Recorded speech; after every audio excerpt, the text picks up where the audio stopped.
Good morning all. This is Rajat from ಬೋಲೋಡ್ cricket academy Mysuru. ನನ್ನ YouTube ಚಾನಲ್ಗೆ ನಿಮ್ಮೆಲ್ಲರಿಗೂ ಸ್ವಾಗತ. ನಾನಿವತ್ತು ಎರಡು ವಿಷಯದ ಬಗ್ಗೆ ಮಾತಾಡಬೇಕು ಅಂತ ಇದ್ದೀನಿ. ಒಂದು RCB ಚಾಂಪಿಯನ್ಸ್ ಆಗಿದ್ರ ಬಗ್ಗೆ, ಒಂದು ಟೂರ್ನಮೆಂಟ್ ಅನಾಲಿಸಿಸ್, ಕಂಪ್ಲೀಟ್ ಅನಾಲಿಸಿಸ್ನ ನಿಮಗೆ ಹೇಳ್ಬೇಕು ಅಂತ ಇದ್ದೀನಿ. ಇಷ್ಟು ವರ್ಷ 18 ವರ್ಷದಲ್ಲಿ ಅವ್ರು ಏನು ಮಾಡದೇ ಇರೋದನ್ನ ಈ ವರ್ಷ ಮಾಡಿದ್ರು. ಈ ವರ್ಷ ಏನೇನು ಚೇಂಜಸ್ ಇತ್ತು ಆ ಅಬ್ಸರ್ವೇಷನ್ಸ್ಗಳನ್ನ ನಿಮ್ಮ ಮುಂದೆ ಹೇಳ್ಬೇಕು ಅಂತ ಇದ್ದೀನಿ. ಅದಕ್ಕೂ ಮುಂಚೆ ಈ ಬೆಂಗಳೂರಲ್ಲಿ ಒಂದು ಇವಾಗ ಚಾಂಪಿಯನ್ಸ್ ಪೆರೇಡ್ ಅಲ್ಲಿ ಒಂದು ಡಿಸಾಸ್ಟರ್ ಆಗ್ತಾಯಿಲ್ಲ, ಅದ್ರ ಬಗ್ಗೆ ಒಂದು ಸ್ವಲ್ಪ ಮಾತಾಡೋಣ ಅಂತ ಇದ್ದೀನಿ. ಈ ಒಂದು ಡಿಸಾಸ್ಟರ್ ತುಂಬಾ ಬೇಜಾರಾಗುತ್ತೆ. ಆದ್ರೆ ಈ ಒಂದು ಡಿಸಾಸ್ಟರ್ಗೆ ನನ್ನ ನೇರ ಹೊಣೆನ ನಮ್ಮ ಗೌರ್ಮೆಂಟ್ ಅವ್ರಿಗೆ ಮತ್ತೆ RCB ಮ್ಯಾನೇಜ್ಮೆಂಟು, ಈ ಟಿಕೆಟ್ ಸಿಸ್ಟಮ್ದು ಕಲೆಕ್ಷನ್ಸ್ ಯಾರು ಇರ್ತಾರೆ ಇನ್ಚಾರ್ಜ್ಗಳು, ಅವ್ರುಗಳಿಗೆ ಕೊಡಬೇಕು ಅಂತ ಇದ್ದೀನಿ. ಏನಕ್ಕಂದ್ರೆ ಇಲ್ಲಿ ನಾನು ಮೀಡಿಯಾದಲ್ಲೆಲ್ಲ ನೋಡ್ತಾ ಇರೋಂಗೆ KSCA ಅಫಿಷಿಯಲ್ಸ್ಗಳು, KSCA ಹೈಯರ್ ಅಫಿಷಿಯಲ್ಸ್ಗಳು ಮತ್ತೆ ಸ್ಟಾಫ್ಸ್ಗಳ ಮೇಲೆ ಇವ್ರದ್ದು ನೆಗ್ಲಿಜಿಯನ್ಸ್ ಇಂದ ಆಯ್ತು ಅಂತ ಮಾತಾಡಿದ್ರು. ಅದು ನನ್ಗೆಲ್ಲೋ ತಪ್ಪು ಅನ್ನಿಸ್ತು. ಯಾಕಂದ್ರೆ ಈ KSCA ಅಫಿಷಿಯಲ್ಸ್ಗಳಿಗೆ, KSCA ಸ್ಟಾಫ್ಸ್ಗಳಿಗೆ ಇದಕ್ಕೂ ಮತ್ತೆ ಈ ಈವೆಂಟ್ ಡಿಸಾಸ್ಟರ್ಗೂ ಏನೂ ಸಂಬಂಧ ಇಲ್ಲ. ಯಾಕೆ ಅಂದ್ರೆ ಒಂದು BCCI ಕ್ವಾಲಿಫೈಡ್ ಅಂಪೈರ್ ಆಗಿರ್ಲಿ, ಸ್ಕೋರರ್ ಆಗಿರ್ಲಿ, ಒಬ್ಬ ಪ್ಲೇಯರ್ ಆಗಿರ್ಲಿ, ಸ್ಟೇಟ್ ರೆಪ್ರೆಸೆಂಟ್ ಮಾಡಿರೋ ಪ್ಲೇಯರ್ಸ್ ಆಗಿರ್ಲಿ, ಮ್ಯಾಚ್ ಟೈಮಲ್ಲಿ ಹೋದ್ರೆ ನಮಗೂ ಅಷ್ಟೇ ತೊಂದರೆ ಕೊಡ್ತಾರೆ. ಗ್ರೌಂಡ್ ಒಳಗಡೆ ಬಿಡಲ್ಲ, ಪಾಸ್ ಇಲ್ದೇ ಇದ್ರೆ ನೀನ್ ಯಾರು ಅಂತಾರೆ. ಹೈಯರ್ ಅಫಿಷಿಯಲ್ಸ್ಗಳು ಬಂದ್ರು ಹಿಂಗೆ ಪಾಸ್ ಇದ್ರೆ ಒಳಗಡೆ, ಇಲ್ದೇ ಇಲ್ಲ ಅನ್ನೋದು. ಇಲ್ಲಿ ನಮ್ಮ KSCA ಈವೆಂಟ್ಸ್ಗಳು ಏನಿದೆ, ಏಜ್ ಕ್ಯಾಟಗರಿ ಲೀಗ್ಸ್ಗಳು, KSCA ಲೀಗ್ಸ್ಗಳು, ಇದನ್ನೆಲ್ಲ ನಮ್ಮ KSCA ಅವ್ರು ತುಂಬಾ ಚೆನ್ನಾಗಿ ನಡ್ಸ್ಕೊಂಡು ಹೋಗ್ತಾ ಇದ್ದಾರೆ. ಆದ್ರೆ ಫ್ರಾಂಚೈಸಿ ಲೀಗ್ ಬಂದಾಗ ಇದು ಕಂಪ್ಲೀಟ್ ನಮ್ಮ KSCA ಸ್ಟಾಫ್ಸ್ ಆಗ್ಲಿ, ಹೈಯರ್ ಅಫಿಷಿಯಲ್ಸ್ಗಳಾಗ್ಲಿ ಯಾವುದೇ ಪಾತ್ರ ಇಲ್ಲ. ಇದಕ್ಕೆ ನೇರ ಹೊಣೆ ನಮ್ಮ ಗೌರ್ಮೆಂಟ್ ಅವರು, RCB ಮ್ಯಾನೇಜ್ಮೆಂಟ್ ಅವರು, ಆ ಟಿಕೆಟ್ ಸಿಸ್ಟಮ್ ಅವರು. ಅವರೇ ಅವ್ರಿಗೂ ಮತ್ತೆ ನಮ್ಮ KSCA ಸ್ಟಾಫ್ಸ್ಗಳಿಗೂ ಸಂಬಂಧನೇ ಇರಲ್ಲ. ನಾವು ಒಳಗಡೆ ಹೋಗ್ಬೇಕು ಅಂದ್ರೆ ನಾವು ಪಾಸ್ ತಗೊಂಡೇ ಹೋಗ್ಬೇಕು, ನಮಗೂ ನಿಮ್ಮಷ್ಟೇ ಕಷ್ಟಗಳಾಗುತ್ತೆ.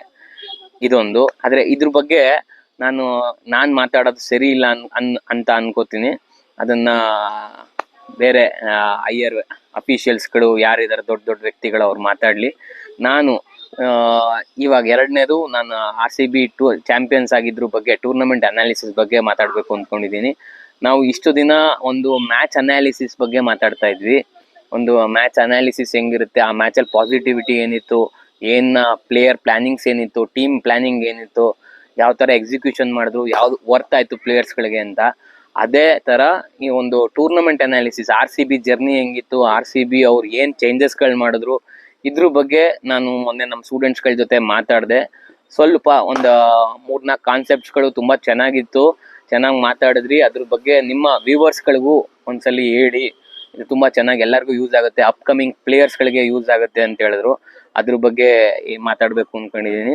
ಇಷ್ಟು ವರ್ಷ ಮಾಡದೇ ಇರೋದು ನಮ್ಮ RCB ಅವರು ಏನು ಮಾಡಿದ್ರು ಅಂತ ನಿಮ್ಮ ಅಬ್ಸರ್ವೇಷನ್ ಪ್ರಕಾರ, ನಿಮ್ಗಳಿಗೂ ಏನಾದ್ರು ಅಬ್ಸರ್ವೇಷನ್ಸ್ಗಳು ಮಾಡಿದ್ರೆ ನೀವು ನನ್ನ ಕಮೆಂಟ್ ಬಾಕ್ಸ್ಗಳಲ್ಲಿ ಕಮೆಂಟ್ ಮಾಡ್ಬೋದು. ಹಾಗೆ ಇಲ್ಲಿ ತನಕ ನನ್ನ ಚಾನಲ್ಗೆ ಸಬ್ಸ್ಕ್ರೈಬ್ ಆಗಿಲ್ಲ ಅಂದರೆ ನನ್ನ ಬೋಲೋಡ್ ಕ್ರಿಕೆಟ್ ಅಕಾಡೆಮಿ ಯೂಟ್ಯೂಬ್ ಚಾನಲ್ಗೆ ನೀವು ಸಬ್ಸ್ಕ್ರೈಬ್ ಆಗ್ಬೋದು. ನಾನು ಕೆಲವೊಂದು ಪಾಯಿಂಟ್ಸ್ಗಳು ಮಾಡಿದ್ದೀನಿ, ಅದು ನನಗನ್ಸಿದ್ದು, ನನ್ನ ಅನಾಲಿಸಿಸ್ ಪ್ರಕಾರ RCB ಅವರು ಈ ವರ್ಷ ಚೇಂಜಸ್ಗಳು ಏನೇನು ಮಾಡಿದ್ರು ಅಂತ ಅದ್ರ ಬಗ್ಗೆ ಮಾತಾಡೋಣ ಅಂತ ಇದ್ದೀನಿ. ಮೊದಲನೇದು ಬಂದು ಪ್ಲೇಯರ್ ಬ್ಯಾಕಿಂಗ್ ಅಪ್. ಇಷ್ಟು ವರ್ಷ ನನಗೆ ಕಾಣದೇ ಇರೋದು ಚೇಂಜಸ್ ಈ ಪ್ಲೇಯರ್ ಬ್ಯಾಕಿಂಗ್ ಅಪ್ ಅಲ್ಲಿ ಈ ವರ್ಷ ಕಾಣಿಸ್ತು. ಎಕ್ಸಾಂಪಲ್ ಬಂದು ಲಿವಿಂಗ್ಸ್ಟನ್ ಅವರು ಇಡೀ ಟೂರ್ನಮೆಂಟ್ ಅಲ್ಲಿ ಪರ್ಫಾರ್ಮೆನ್ಸಸ್ ಅಷ್ಟೇ ಚೆನ್ನಾಗಿರ್ಲಿಲ್ಲ, ಆದ್ರೂ ಅವ್ರನ್ನ ಫೈನಲ್ಸ್ ತನಕ ಆಡಿಸಿದ್ರು. ಆ ಫೈನಲ್ಸ್ ಅಲ್ಲಿ 20-30 ರನ್ಸ್ ಅವ್ರ ಕಡೆಯಿಂದ ತುಂಬಾ ಚೆನ್ನಾಗಿ ಬಂತು. ಇಷ್ಟು ವರ್ಷದಲ್ಲಿ 18 ವರ್ಷದಲ್ಲಿ ನಮ್ಮ RCB ಅವರು ಈ ತರ ಪ್ಲೇಯರ್ ಬ್ಯಾಕಿಂಗ್ ಅಪ್ ಯಾವ್ದು ಮಾಡಿರ್ಲಿಲ್ಲ. 2-3 ಮ್ಯಾಚ್ ಫ್ಲಾಪ್ ಆಗ್ತಾ ಇದ್ದಂಗೆ ಆ ಪ್ಲೇಯರ್ಸ್ಗಳನ್ನ ಕೂರ್ಸಿರೋರು. ಆದ್ರೆ ಈ ವರ್ಷ ಆ ಚೇಂಜಸ್ ಕಾಣಿಸ್ತು. ಆ ಲಿವಿಂಗ್ಸ್ಟನ್ ಅವರು ಮ್ಯಾಚ್ ವಿನ್ನರ್ ಅಂತ ಬಿಲೀವ್ ಮಾಡಿದ್ರು, ಅವ್ರಿಗೆ ಪರ್ಫಾರ್ಮ್ ಮಾಡಿಲ್ಲ ಅಂದ್ರು ಅವ್ರನ್ನ ಆಡಿಸಿದ್ರು. ಫೈನಲ್ಸ್ ಅಲ್ಲಿ ಅದೇ ವರ್ತ್ ಆಗಿ ಒಂದು 20-30 ರನ್ಸ್ ಜಿತೇಶ್ ಶರ್ಮಾ ಅವ್ರ ಜೊತೆ ಅವ್ರಿಗೆ ಬಂತು. ಎರಡನೇದು, ನಮ್ಮ RCB ಟೀಮ್ ಕಾಂಬಿನೇಷನ್ಸ್ಗಳು, ಪ್ಲೇಯರ್ ಪಿಕ್ಕಿಂಗ್ ಅಲ್ಲಿ ಇಷ್ಟು ವರ್ಷ 18 ವರ್ಷ ಐದರ್ ಯಂಗ್ಸ್ಟರ್ಸ್ಗಳನ್ನ ತಗೋತಾ ಇದ್ರು, ಐದರ್ ಎಕ್ಸ್ಪೀರಿಯನ್ಸ್ ಸೀನಿಯರ್ಸ್ಗಳನ್ನ ತಗೋತಾ ಇದ್ರು. AB ಡೆವಿಲಿಯರ್ಸ್, ಕ್ರಿಸ್ ಗೇಲ್, ಆ ಥರ ಪ್ಲೇಯರ್ಸ್ಗಳನ್ನ ತಗೋತಾ ಇದ್ರು. ಯಂಗ್ಸ್ಟರ್ಸ್ಗಳು ಯಾರು ಡೆಬ್ಯೂ ಮಾಡಿರ್ತಾರೆ, ಚೆನ್ನಾಗಿ ಆಡಿರ್ತಾರೆ, ಶಿವಮ್ ದುಬೆ, ಆ ಥರ ಪ್ಲೇಯರ್ಸ್ಗಳನ್ನ ತಗೋತಾ ಇದ್ರು. ಏನಂದ್ರೆ ಮ್ಯಾಟರು ಇಷ್ಟೇ, ಅವ್ರುಗಳೆಲ್ಲ ಯಂಗ್ಸ್ಟರ್ಸ್ಗಳಿಗೆ ಎಕ್ಸ್ಪೀರಿಯನ್ಸ್ ಇರ್ತಾ ಇರಲಿಲ್ಲ, IPL ಎಕ್ಸ್ಪೀರಿಯನ್ಸ್ ಇರ್ತಾ ಇರಲಿಲ್ಲ. ಅವ್ರುಗಳು ಇಲ್ಲಿ RCB ಆಡಿದಾಗ 2-3 ಮ್ಯಾಚ್ ಫ್ಲಾಪ್ ಆಗಿರೋರು, ಅವ್ರನ್ನ ಆಡ್ಸಕ್ ನೋಡಿರೋರು, ಅವರು ಕರೆಕ್ಟಾಗಿ ಸೀಕ್ವೆನ್ಸ್ ಸರಿಯಾಗಿ ಆಗ್ತಾ ಇರಲಿಲ್ಲ, ಅಡ್ಜಸ್ಟ್ ಆಗ್ತಾ ಇರಲಿಲ್ಲ, ಅವ್ರಿಗೆ ಎಕ್ಸ್ಪೀರಿಯನ್ಸು ಇರ್ತಾ ಇರಲಿಲ್ಲ, ಅವ್ರು ಫ್ಲಾಪ್ ಆಗೋರು, ಆದ್ರೆ ಕೂರ್ಸೋರು.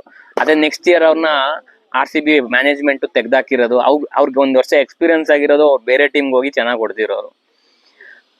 ಸೀನಿಯರ್ಸ್ಗಳು, ನಮ್ಮ ಬ್ಯಾಟ್ಸ್ಮನ್ಸ್ಗಳು Virat Kohli, Chris Gayle, AB de Villiers ಇವ್ರ ಮೇಲೆ ಡಿಪೆಂಡೆಂಟ್ ಇರಬೇಕಾಗಿತ್ತು. ಈ ತರ ಪಿಕ್ ಮಾಡ್ತಾ ಇದ್ರು ಟೀಮ್ ಕಾಂಬಿನೇಷನ್ ನಲ್ಲಿ. ಅದು ಚೇಂಜಸ್ ಮಾಡಿದ್ರು ಈ ವರ್ಷ ಇದ್ದಿದ್ದವರೆಲ್ಲ ಎಕ್ಸ್ಪೀರಿಯನ್ಸ್ ಇದ್ದಿದ್ದವರು. ಜಿತೇಶ್ ಶರ್ಮಾ ಆಗಿರ್ಬೋದು, ಕೃಣಾಲ್ ಪಾಂಡ್ಯ ಆಗಿರ್ಬೋದು, ಇವರೆಲ್ಲ IPL ಆಡಿ ಎಕ್ಸ್ಪೀರಿಯನ್ಸ್ ಇರೋರು. ದೇವ್ ಆಗಿರ್ಬೋದು, ಮಯಾಂಕ್ ಆಗಿರ್ಬೋದು, ಭುವನೇಶ್ವರ್ ಕುಮಾರ್ ಆಗಿರ್ಬೋದು, ಇವರೆಲ್ಲ ಎಕ್ಸ್ಪೀರಿಯನ್ಸ್ ಇರೋ ಪ್ಲೇಯರ್ಸ್ಗಳು. ಒಂದ್ಸಲಿ ಎಕ್ಸ್ಪೀರಿಯನ್ಸ್ ಇರೋ ಪ್ಲೇಯರ್ಸ್ಗಳು ಆಡಿದಾಗ ಟೂರ್ನಮೆಂಟ್ ಕ್ವಾಲಿಟಿ ಚೆನ್ನಾಗಿರುತ್ತೆ. ಟೂರ್ನಮೆಂಟ್ ಮೊದಲೇ ನಮ್ಮ ಪ್ಲೇಯರ್ಸ್ಗಳನ್ನ ಬ್ಯಾಕ್ ಮಾಡ್ತಾ ಇದ್ರು, ಟೂರ್ನಮೆಂಟ್ ಪ್ಲೇಯರ್ಸ್ಗಳನ್ನ ಚೆನ್ನಾಗಿ ಯೂಸ್ ಮಾಡ್ಕೋತಾ ಇದ್ರು. ಇದ್ರ ಜೊತೆಗೆ ಎಕ್ಸ್ಪೀರಿಯನ್ಸ್ ಬಂದಾಗ ಎಲ್ಲೂ ನಮ್ಗೆ ಯಾರ ಮೇಲೂ ಡಿಪೆಂಡ್ ಆಗ್ಬೇಕು ಅಂತ ಅನ್ಸಲ್ಲ. ಇದು ಈ ಟೂರ್ನಮೆಂಟ್ ಅಲ್ಲಿ ಎದ್ದು ಕಾಣಿಸ್ತಾ ಇತ್ತು. ಎಲ್ಲಾರ್ದು ಪರ್ಫಾರ್ಮೆನ್ಸ್ ಬರ್ತಾ ಇತ್ತು. ಇದು 2ನೇ ಪಾಯಿಂಟ್. 3ನೇ ಪಾಯಿಂಟ್ ಬಂದು ಪ್ಲೇಯರ್ಸ್ ಯುಟಿಲೈಸೇಷನ್. ಇದ್ರಲ್ಲೂ ನಮ್ಮ RCB ಅವರು ತುಂಬಾ ಚೆನ್ನಾಗಿ ಮಾಡಿದ್ರು. ಇಂಪ್ಯಾಕ್ಟ್ ಪ್ಲೇಯರ್ ಸುಯೇಶ್ ಶರ್ಮನ ಚೆನ್ನಾಗಿ ಯೂಸ್ ಮಾಡ್ಕೊಂಡ್ರು. ಕೃಣಾಲ್ ಪಾಂಡ್ಯ ಆಗಿರ್ಬೋದು, ಬೌಲಿಂಗ್ ಅಲ್ಲಿ ನೀವು ಭುವನೇಶ್ವರ್ ಕುಮಾರ್ ನೋಡ್ಬೋದು, ಹ್ಯಾಜಲ್ವುಡ್ ನೋಡ್ಬೋದು. ಈ ಬೌಲಿಂಗ್ ಕಾಂಬಿನೇಷನ್ಸ್ಗಳು ಅಷ್ಟೇ. ಇವಾಗ ಭುವನೇಶ್ವರ್ ಕುಮಾರ್ 125 to 135 ಎಸೆದ್ರೆ ಹ್ಯಾಜಲ್ವುಡ್ 135 to 145 ತನಕ ಎಸಿತಾ ಇದ್ರು. ಪೇಸ್ ವೇರಿಯೇಷನ್ಸ್ ಗಳಿತ್ತು. T20 ಟೂರ್ನಮೆಂಟ್ಸ್ ಗಳಕ್ಕೆ ವೇರಿಯೇಷನ್ಸ್ ಗಳು ತುಂಬಾ ಇಂಪ್ಯಾಕ್ಟ್ ಬೀಳ್ತವೆ. ಸುಯೇಶ್ ಎಕ್ಸ್ ಫ್ಯಾಕ್ಟರ್ ಬೌಲರ್, ಅವರು ಚೆನ್ನಾಗಿ ಹಾಕಿದ್ರು. ಕೃಣಾಲ್ ಪಾಂಡ್ಯ ಅವರು ಅಷ್ಟೇ, ಒಂದು ಮ್ಯಾಚ್ ವಿನ್ನರ್. ಬ್ಯಾಟಿಂಗ್ ಅಲ್ಲಿ ಒಂದು ಒಳ್ಳೆ ಮ್ಯಾಚ್ ಎತ್ಕೊಟ್ರು, ಬೌಲಿಂಗ್ ಅಲ್ಲೂ ಚೆನ್ನಾಗಿ ವೇರಿಯೇಷನ್ಸ್ ಗಳು ತುಂಬಾ ಚೆನ್ನಾಗಿತ್ತು. ಆಮೇಲೆ ಎಲ್ಲ ಪ್ಲೇಯರ್ಸ್ ಗಳಿಗೂ ಟೈಮ್ ಕೊಟ್ರು RCB ಮ್ಯಾನೇಜ್ಮೆಂಟ್ ಈ ಸಲಿ. ದೇವ್ ಇಂಜುರಿ ಆಗಿ ಈಚೆ ಬಂದ್ಮೇಲೆ ಮಯಾಂಕ್ ಅವ್ರನ್ನ ಕರ್ಕೊಂಡ್ಬಂದ್, ಮಯಾಂಕ್ ಅವ್ರನ್ನ ಫಸ್ಟ್ ಮ್ಯಾಚ್ ನಂಬರ್ 3 ಬಿಡ್ಲಿಲ್ಲ. ಅಲ್ಲಿ ವಿಕೆಟ್ ಕೀಪರ್ ಜಿತೇಶ್ ಶರ್ಮಾ ಅವ್ರನ್ನ ಮೇಲ್ ಕಳ್ಸಿದ್ರು. ಅದಾದ್ಮೇಲೆ ಮಯಾಂಕ್ ಕೊಟ್ರು. ಮಯಾಂಕ್ಗೂ ಟೈಮ್ ಕೊಟ್ರು ಅವ್ರನ್ನ ಸೆಟಲ್ ಆಗಕ್ಕೆ. ಅವ್ರ ನೆಕ್ಸ್ಟ್ ಮ್ಯಾಚ್ ಇಂದ ನಂಬರ್ 3 ಕಳ್ಸಿದ್ರು. ಅವ್ರದ್ದು ಪರ್ಫಾರ್ಮೆನ್ಸಸ್ ಗಳು ಚೆನ್ನಾಗಿ ಬಂತು. ಓವರ್ ಆಲ್ ಒಂದ್ಸಲಿ ಒಂದು ಟೂರ್ನಮೆಂಟ್ ಗೆಲ್ಬೇಕು ಅಂದ್ರೆ ಪ್ಲೇಯರ್ ಯುಟಿಲೈಸೇಷನ್ ತುಂಬಾ ಇಂಪ್ಯಾಕ್ಟ್ ಬೀಳ್ತವೆ. ಅದೇ ನಾನು ಹೇಳಿದ್ನಲ್ಲ, ಪ್ಲೇಯರ್ ಬ್ಯಾಕಪ್ ಇದು ಕೀ ಪಾಯಿಂಟ್. ಈ ಸಲಿ ಅದು ಎದ್ದು ಕಾಣಿಸ್ತು. ತುಂಬಾ ಜನ ಕೋಚಸ್ಗಳು, ಅಪ್ಕಮಿಂಗ್ ಕೋಚಸ್ಗಳು ಟೂರ್ನಮೆಂಟ್ ಏನಕ್ಕೆ ಗೆಲ್ತಾ ಇಲ್ಲ, ರೀಸನ್ಸ್ಗಳು, ಟೂರ್ನಮೆಂಟ್ಗಳು ಏನಕ್ಕೆ ಹೊಡಿತಾ ಇಲ್ಲ ಅಂದ್ರೆ ಇದು ಒಂದು ಪಾಯಿಂಟ್. ಪ್ಲೇಯರ್ಸ್ಗಳನ್ನ ಬ್ಯಾಕ್ ಮಾಡಲ್ಲ. ಪ್ಲೇಯರ್ಸ್ಗಳು ಯಾವಾಗ ಬ್ಯಾಕ್ ಮಾಡ್ತೀರಾ, ಅವ್ರ ಪರ್ಫಾರ್ಮೆನ್ಸ್, ಅವ್ರ ಮ್ಯಾಚ್ ವಿನ್ನರ್ಸ್ ಅಂತ ನಿಮ್ಗೆ ಗೊತ್ತು, ಅವ್ರನ್ನ ಬ್ಯಾಕ್ ಮಾಡಿದಾಗ ನಿಮ್ಗೆ ಒಳ್ಳೆ ರಿಸಲ್ಟ್ ಸಿಗೋದು. ಆ ರಿಸಲ್ಟ್ಗಳು ಈ ಸಲ RCB ಎದ್ದು ಕಾಣಿಸ್ತು. ನಮ್ಮ ಜೂನಿಯರ್ ಕ್ರಿಕೆಟರ್ಸ್ಗಳಲ್ಲೂ ಹಿಂಗೆ ಪ್ಲೇಯರ್ಸ್ಗಳನ್ನ ಬ್ಯಾಕ್ ಮಾಡಲ್ಲ. 2 ಮ್ಯಾಚ್ ಚೆನ್ನಾಗಿ ಆಡ್ತಾ ಇದ್ದೀರಾ, ಕೂರಿಸ್ಬಿಡ್ತಾರೆ. ಆ ಚೇಂಜಸ್ಗಳು ಇಲ್ಲಿ RCB ಮ್ಯಾನೇಜ್ಮೆಂಟ್ ಅವ್ರು ಚೆನ್ನಾಗಿ ಮಾಡಿದ್ರು. ತುಂಬಾ ಚೆನ್ನಾಗಿ ಯೂಸ್ ಮಾಡ್ಕೊಂಡ್ರು ಪ್ಲೇಯರ್ಸ್ಗಳನ್ನ. ಇದು ನಮ್ಮ RCB ಮ್ಯಾನೇಜ್ಮೆಂಟ್ ಅವರು RCB ಕಪ್ ಗೆಲ್ಲಕ್ಕೆ ತುಂಬಾ ಒಂದು ದೊಡ್ಡ ರೀಸನ್ ಆಯ್ತು. ಇಷ್ಟು ನಾನ್ ಅಬ್ಸರ್ವ್ ಮಾಡಿರೋ ಪ್ರಕಾರ ಇದು ಕೀ ಪಾಯಿಂಟ್ಸ್ಗಳು. ಈ ಚೇಂಜಸ್ ಇಂದ ನಮ್ಮ RCB ಮ್ಯಾನೇಜ್ಮೆಂಟ್ ಅವರು ತುಂಬಾ ಚೆನ್ನಾಗಿ ಆಡಿದ್ರು. ನಮ್ಮ ಕಪ್ಪು ನಮ್ಮ ಕಡೆಗೆ ಬಂತು. ಇದೇ ತರ ಪ್ಲಾನಿಂಗು, ಎಕ್ಸಿಕ್ಯೂಷನ್ಸ್ಗಳು, ಪ್ಲೇಯರ್ಸ್ ಯುಟಿಲೈಸೇಷನ್ಸ್ಗಳು ಬಂದ್ರೆ 100% RCB ಅವರು ನೆಕ್ಸ್ಟ್ ವರ್ಷನೂ ಪ್ಲೇ ಆಫ್ ಅಲ್ಲಿ ಇರ್ತಾರೆ. 90% ಫೈನಲ್ಸು ಆಡ್ತಾರೆ. ಇದು ನನ್ನ ಅನಾಲಿಸಿಸ್. ನಿಮ್ಗೇನಾದ್ರು ಎಕ್ಸ್ಟ್ರಾ ನೀವೇನಾದ್ರು ಅಬ್ಸರ್ವ್ ಮಾಡಿದ್ರೆ ನೀವುಗಳು ನಿಮ್ಮ ಕಮೆಂಟ್ ಬಾಕ್ಸ್ ಅಲ್ಲಿ ನೀವು ಇನ್ಫಾರ್ಮ್ ಮಾಡ್ಬೋದು, ಮೆಸೇಜ್ ಹಾಕ್ಬೋದು. ಇನ್ನೂ ಸಬ್ಸ್ಕ್ರೈಬ್ ಆಗಿಲ್ಲ ಅಂದ್ರೆ ನನ್ನ ಯೂಟ್ಯೂಬ್ ಚಾನಲ್ಗೆ ಸಬ್ಸ್ಕ್ರೈಬ್ ಮಾಡ್ಬೋದು. Thank you so much. This is Rajat from bowler cricket academy, Mysuru. Thank you.